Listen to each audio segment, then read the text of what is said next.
चला आजचा makeup look पाहूयात. मीडियम टू डस्की स्किन टोनवरती आणि टेक्स्चर असलेल्या स्किनवरती, त्याचबरोबर डार्क स्पॉट्स पण आहेत, पिंपलचे ॲक्नेचे जे मार्क्स असतात ते सुद्धा आहेत. सो तुम्ही पूर्ण व्हिडिओ नक्की पहा. टेक्स्चराइज स्किनवरती मेकअप कसा करायचा याचा जो डिमांड होता त्याचा मी व्हिडिओ अपलोड केला आहे. पुढे जे जे तुम्ही डिमांड टाकताय त्याचे पण व्हिडिओज लवकरच तुम्हाला पाहायला भेटतील. एडिटिंगसाठी वेळात वेळ काढून एडिटिंग चालू आहे. व्हिडिओज खूप सारे आहेत, सिरियसली इतके मेकअप केल्यात, व्हिडिओज खूप सारे आहेत, पण एडिटिंगला वेळ भेटत नाही आहे म्हणून. बट आपण हळूहळू ट्राय करूयात आणि तुमच्यापर्यंत व्हिडिओज पोहोचूयात. मी फेसला क्लीन करून घेते आहे. आपला मेकअपचा व्हिडिओ स्टार्ट होतो आहे, मेकअप ट्युटोरियल. त्याआधी तुम्ही आपल्या चॅनलला सबस्क्राईब केलं नसेल, नवीन असाल आपल्या चॅनलवरती, तर सबस्क्राईब करायला विसरू नका. सुष्मिता आहे हिचं नाव आणि ही माझी स्टुडंट आहे. त्यानंतर मी तिच्या स्किनवरती, तिची ऑइली स्किन असल्यामुळे वॉटर बेस्ड मॉइश्चरायझर यूज करते आहे. स्किन एकदा जवळून पाहाल तर तुम्हाला स्किन कंडिशन पण लक्षात येईल, त्यामुळे व्यवस्थित पहा. म्हणजे चकाकी म्हणूयात किंवा असे काही मॉइश्चरायझर असतात ज्याच्यामुळे ड्यूवी लुक येतो, असं काहीच या मॉइश्चरायझरमधून मिळणार नाही आहे. हे पूर्णपणे वॉटर बेस्ड मॉइश्चरायझर आहे, जे की तुमच्या स्किनला ड्राय झाल्यानंतर ना मॅट फिनिश देतं. त्यानंतर ना मी पोर प्रायमर यूज करते आहे. आता प्रोडक्ट्सबद्दल प्लीज मला विचारू नका, तुम्हाला स्क्रीनवरती ऑलरेडी प्रोडक्ट दिसतात. कुठल्याही ब्रँडचं प्रमोशन नाही करते मी आत्ता सध्या. मी तुम्हाला एक प्रोसेस सांगते आहे. आय होप तुम्हाला या व्हिडिओमधून प्रोसेस समजेल, बिकॉज मी कोणतंही प्रोडक्ट सांगेल पण तुमच्याकडे ते नसेल तर तुम्हाला त्या प्रोसेस लक्षात येतील. तर तुम्ही कुठल्याही प्रोडक्टनी, कुठलाही ब्रँड तुमच्याकडे असेल तर तुम्ही त्या फॉर्म्युलाने तुमचा मेकअप करू शकता. बघा, लक्षात ठेवा, टेक्स्चराइज स्किन असेल तर तुम्हाला प्रायमर फिलअप करणं फार इम्पॉर्टंट असतं, बिकॉज थोडासा ब्लर आउट करतं तुमच्या टेक्स्चरला, पूर्ण नाही करत. बऱ्याच लोकांचा गैरसमज असतो की टेक्स्चर घालवून द्या, रिंकल्स घालून द्या किंवा खड्डे असतील तर ते भरून द्या. एकच गोष्ट कायम क्लायंटने लक्षात ठेवा, जी गोष्ट डॉक्टर नाही करू शकला ते मेकअप आर्टिस्ट पण नाही करू शकत, बिकॉज डॉक्टरच्या तर ट्रीटमेंट चालू असतात. बट डॉक्टरसुद्धा ते 100% पूर्ण कवर नाही करू शकत आहेत, बिकॉज तो टेक्स्चर आहे, त्याला जितकं शक्य होईल तितकं आपण चांगलं मेकअप थ्रू दाखवण्याचा प्रयत्न करू शकतो. बट 80% ब्लर आउट जरी झालं तरी 20% हे दिसतंच. त्याच्यामुळे आपण मेकअप करणं थांबवायचं का? तर नाही, न घाबरता या प्रोसेसला फॉलो करत तुम्ही मेकअप करू शकता.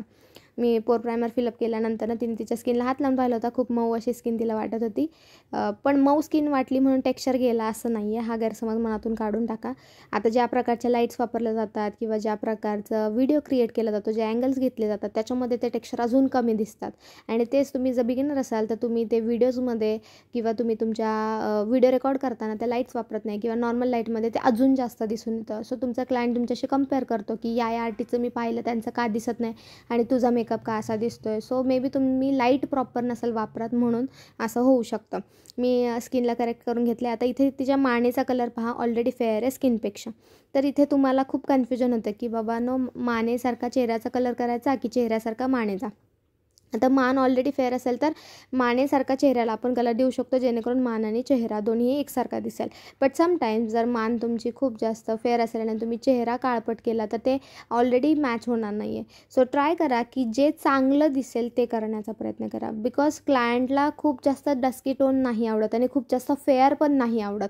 त्याचं असं म्हणणं असतं की माझ्या टोननुसार मेकअप कर. सो त्याला कोणता टोन परफेक्ट दिसतोय क्लायंटला हे लक्षात घेऊन तुम्ही काम करायला पाहिजे. मी इथे थिक बेस फाउंडेशन वापरलं, तुम्हाला कायम लक्षात ठेवायचं आहे. कन्सिलर पण ऑइली स्किनवरती थिक बेस वापरायचे आहेत आणि तुम्हाला तुमचं फाउंडेशनसुद्धा थिक बेसच वापरायचं आहे, बिकॉज त्याच्यामुळे तुम्हाला जर थोड्या वेळानंतर ऑइल सुटलं तर प्रॉब्लेम क्रिएट नाही होत. म्हणजे तुमचा मेकअप स्टे करू शकतो, लॉंग लास्टिंग पण राहू शकतो. आणि लिक्विड फाउंडेशन त्याच्यातून पण मॅट असेल तर ते खूप जास्त काळ स्टे करतं ऑइली स्किनवरती. त्यानंतर लूज पावडरने आपण आपला बेस लॉक करून घ्यायचा. मी खूप जास्त प्रोसेस नाही वापरला, तुम्ही व्हिडिओजमध्ये पण पाहू शकता. माझ्या बोलण्याच्या नंतर जर तुमचा व्हिडिओ फार स्पीडमध्ये पळाला असेल तर तुम्ही थोडासा रिवाइंड करून पण पाहू शकता की मी फक्त कन्सिलर वापरले, जे की थिक बेस होतं, आणि दुसरी प्रोसेस मी थिक बेस फाउंडेशन, मॅटिफाय फाउंडेशन जे होतं ते वापरलं. त्याच्यामुळे तिचा इव्हन लेअर झाला आहे. मी ना कुठल्या प्रकारचं ऑरेंज करेक्टर वापरलं आहे, ना कुठल्या प्रकारचं डार्कर कन्सिलर वापरलं आहे, तिच्या स्किन टोनला मॅच होणारं वापरलं आहे. बऱ्याच वेळेला मिसगाईड केलं जातं किंवा चुकीचा गैरसमज होतो की असं हे ब्रँड ते ब्रँड वापरलं की हे तसं नाही आहे. तुम्ही शेड चुकू नका, तुमचा शेड चुकला तरीसुद्धा तुमचा मेकअप ग्रे पडू शकतो. सो एक्झॅक्ट शेड वापरत जा, प्रॉब्लेम होत नाही. आणि तुमचे आत्ताचे कन्सिलर्स, आत्ताचे प्रोडक्ट्स फुल कव्हरेज आहे. कॉम्पिटिशनच्या या दुनियामध्ये प्रत्येकजण आपापल्या ब्रँडला चांगलं क्वालिटी देण्याचाच प्रयत्न केला जातो आहे. त्याच्यामुळे कन्सिलर्स तुमचे फुल कव्हरेज असल्यामुळे तुमचं जो तुम्ही प्रोसेसमध्ये जर तुम्ही काम केलं त्याच्यामध्ये तुमचं पूर्ण मेकअप बेस रेडी होतो आहे. पावडर लॉक केल्यानंतर एक्स्ट्राची जी पावडर असेल ती मी डस्ट आउट करते आहे, बिकॉज ऑइली स्किनवरती पावडर चांगली लावाल तेवढा तुमचा फायदा आहे.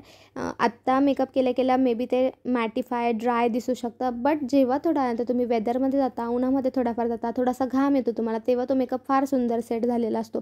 सो टेम्पररी मेकअपचा विचार नाही करायचा तुम्हाला, जास्त वेळ कसा टिकेल, ऑइल आल्यानंतर तो काय रिॲक्ट करणार या गोष्टींचा विचार करून मेकअप स्टार्ट करतानाच प्रिपरेशन म्हणा किंवा तुमचा बेस म्हणा ह्या प्रॉपर गोष्टी तुम्ही करायला पाहिजे. त्यानंतर मी पावडरनीच नोज कॉन्टूर करते. मी स्टुडंटला असा मेकअप शिकवत होते की ज्याच्यामध्ये मिनिमम प्रोडक्ट्समध्ये, मिनिमम प्रोसेसमध्ये ब्रायडल मेकअप जर तुम्हाला टेक्स्चराइज स्किन आली तर तुम्ही कसं करू शकता.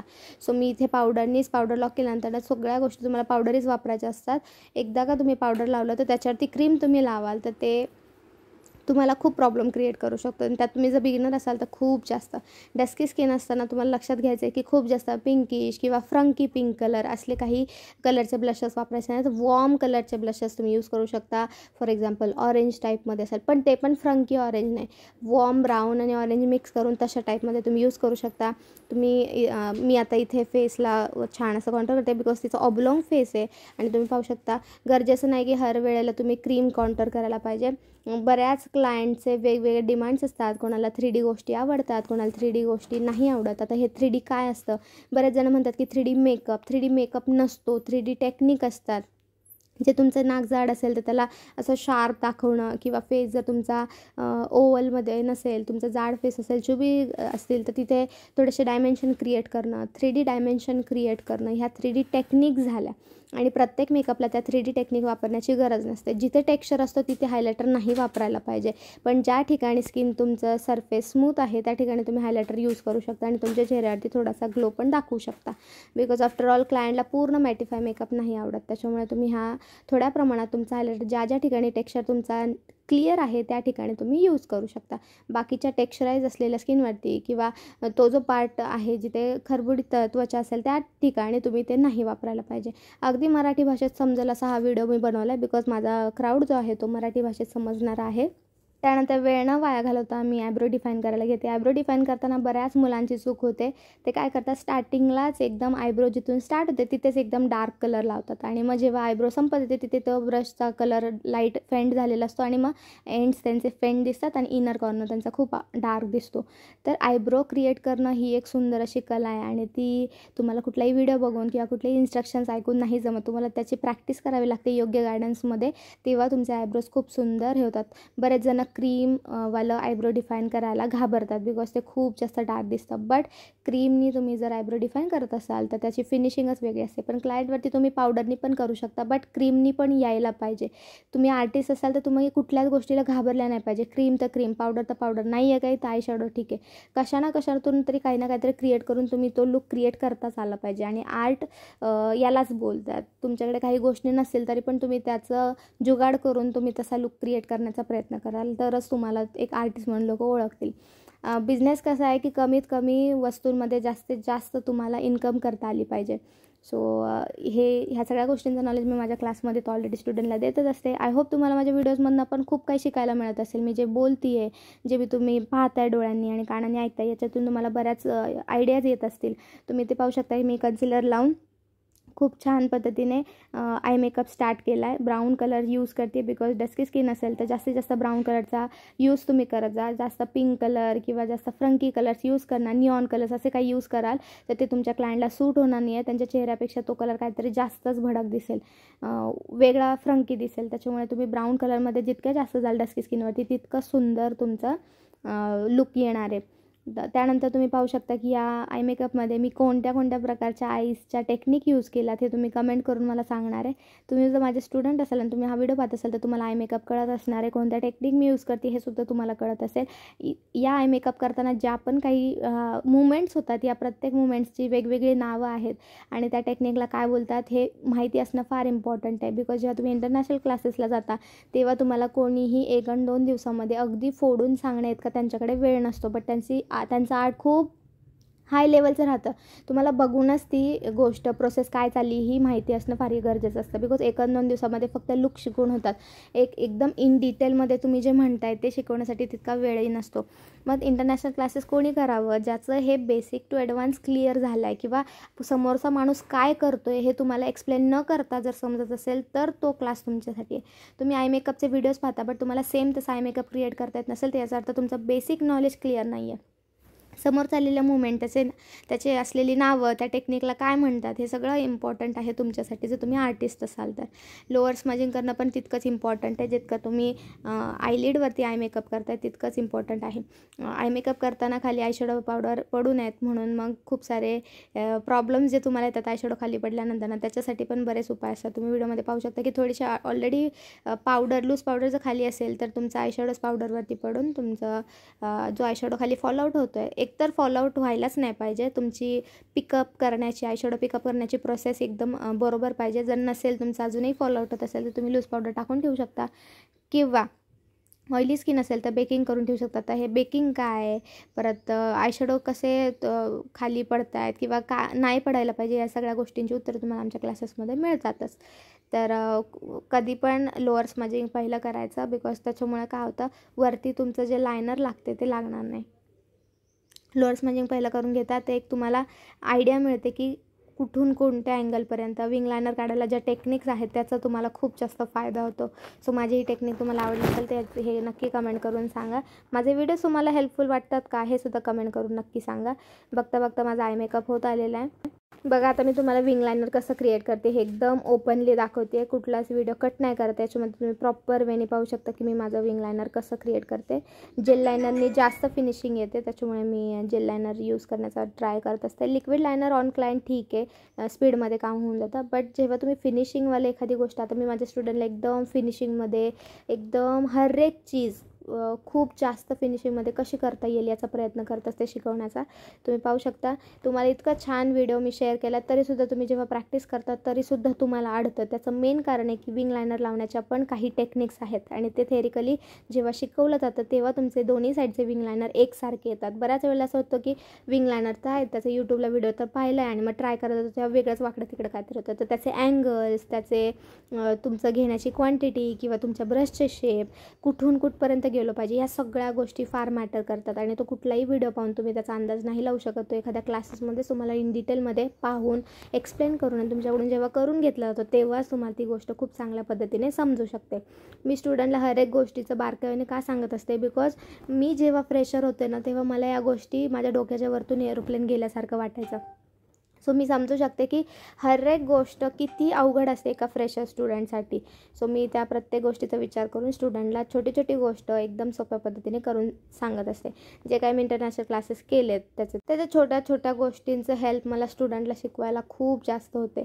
सो शिकण्यासाठी मी जे पण काही इन्व्हेस्टमेंट करत असेल ती मला कधीच व्यर्थ वाटत नाही बिकॉज लाईफ आपल्याला शिकवणं कधीच थांबवत नाही. त्याच्यामुळे शिकत राहायला पाहिजे माणसाने. शिकणं फार इम्पॉर्टंट आहे कारण की दर महिन्याला दर आठवड्याला म्हणायला काय हरकत नाही कधी कधी तर दर 2 दिवसांनी ट्रेंड बदलत असतो. नवीन नवीन गोष्टी मेकअपमध्ये येत असतात. नवीन नवीन प्रोडक्ट्स येत असतात. प्रत्येक गोष्टीचं नॉलेज असणं फार इम्पॉर्टंट आहे. तुमचा क्लायंट नेहमी त्याच आर्टिस्टला बुक करतो जो अपडेटेड असतो जो नवीन नवीन गोष्टी ट्राय करत असतो वेगवेगळ्या टाईपच्या लोकांवरती मेकअप करत असतो. सो तुम्ही इथे पाहू शकता इथे मी लॅशेस वापरते आता मस्कारा यूज करून झाल्यानंतर ना जर तुम्हाला वाटते तुमच्या लॅशेस जास्त टाईम चांगला टिकाव्यात किंवा जास्त टाईम चांगला चालाव्यात तर तुम्ही पहिलाच मस्कारा लावून घेत जा. म्हणजे तुम्ही नंतर जेव्हा लॅश लावता तेव्हा तुमची रिअल लॅश आणि ही आता लावलेली लॅश दोन्ही एका हाताने पकडून त्यांना हे करू शकता एक फिनिशिंग देऊ शकता.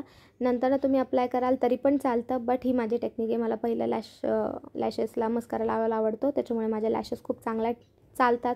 कंटिन्युअसली मी यूज करू शकते. तुम्ही इथे व्हिडिओमध्ये पाहू शकता की एक साईडला लॅशेस लावलेले एक साईडला लॅशेस नव्हते लावलेले तर ते कसं ह्यूज डिफरन्स. तुमच्या लॅशेस खूप इम्पॉर्टंट असतात.